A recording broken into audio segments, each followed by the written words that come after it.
Hey everybody, and welcome back to another book review. So, yet again, revisiting Ireland in this book, um, and it is another murder in an Irish something series. So, this is Murder in an Irish Garden by Carlene O'Connor. And out of all of her books, this one was like certain pieces of the book were very, very predictable. Um, but I did give this book a 5 out of 5, and that is because this is the first time that she's done a massive like group murder. And so like the whole time you're thinking it's one person, and you kind of switch to another, and then like halfway through the book, I was like, wait a second. Like, I was like, wait a second. This seems more like very intentional to several characters. And so it wasn't super obvious that it was going to be a giant group murder. But I was able to figure out that it was a group murder. And I really like when it is a large scale effort murder. And in reality, it was one person did the murder, but like everybody else helped cover it up. So I love when murder mysteries get very complicated and everything. So that was really, really nice. Again, the story is following Siobhan and her now husband McDara, and their adventures as guards or guardas.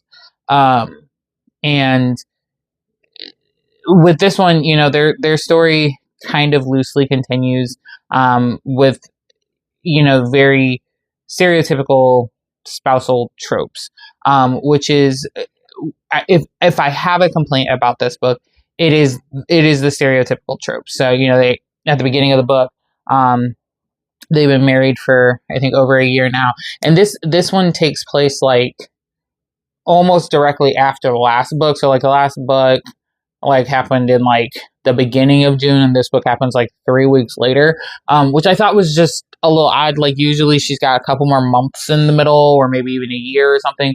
So they're still only like a year and some change out from their original wedding, and they discover or they start arguing with each other. And it's kind of played on that, like, whole, like, oh, this is our first big fight as a married couple, blah, blah, blah. Which, is fine. But then, like, the whole time he's like sleeping on the couch and like, but he still cares about her, and he's very concerned, and she's getting dizzy and she's feeling nauseous, and she's saying it's all because of this big fight that they had. And we're like, I mean, like within the first 2 pages, I was just like, she's pregnant, moving on. And then what made it more annoying was that the rest of the time, like after, like at one point they finally kind of make up, and Dara's like, I'm gonna take you to the doctor. Like something's clearly wrong. I'm taking you to the doctor. And then after that, it's like their surprise news that they got at the doctor was something that they were processing still.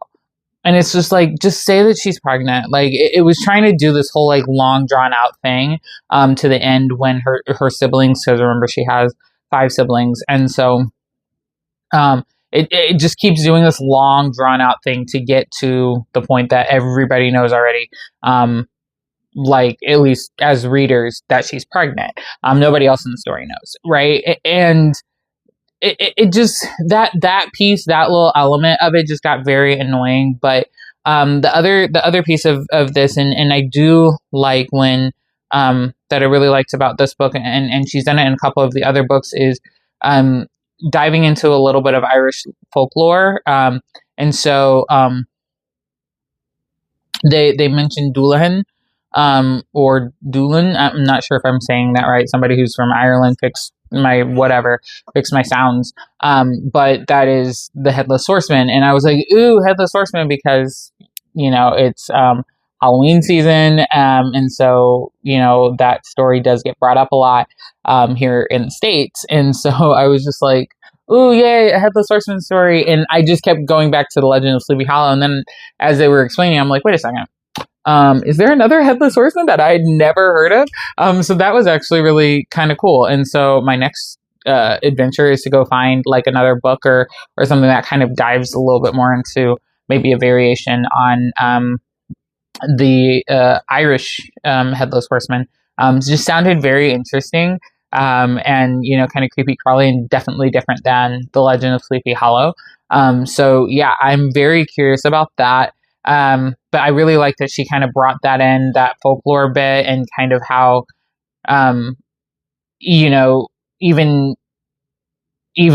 people who are completely rational, like Siobhan and Dara, are like, well, maybe this is the Headless Horseman. Like, all these things keep happening just like they do in the original tale, and so that's always fun when we get to see that in writing. So yeah, overall, like I said, 5 out of 5, only because it was a mass murder and or multiple murderers, um, and and that just kind of read really nice. But like outside of that, I probably would have given it like a 3.5, only because of that annoying, just like drawing it out with her pregnancy. Like just say she's pregnant, like geez. So yeah, there you have it. A little bit shorter book review, but I am exhausted and tired. It is Halloween here, at least when I'm recording this, and so just wrapping up a very busy day with kids and candy and everything. And so yeah, I don't have a ton to say about this book, but I did love that it kind of timed right out with the whole Headless Horseman thing and Halloween. So yeah, there you have it. As always, thank you so much for watching. Like, comment, share, subscribe if you feel so passionate and want to choose that. And as always, please feel free to comment books. I'll do my best to try and get to them. I know I'm still working through a lot of books. And so, if your book has not yet come up, I am so sorry. But I just keep finding other books. But I am working in 2 directions on the list. So it's been very interesting. So yeah. I think that's it. So I will see you in the next book review. Bye.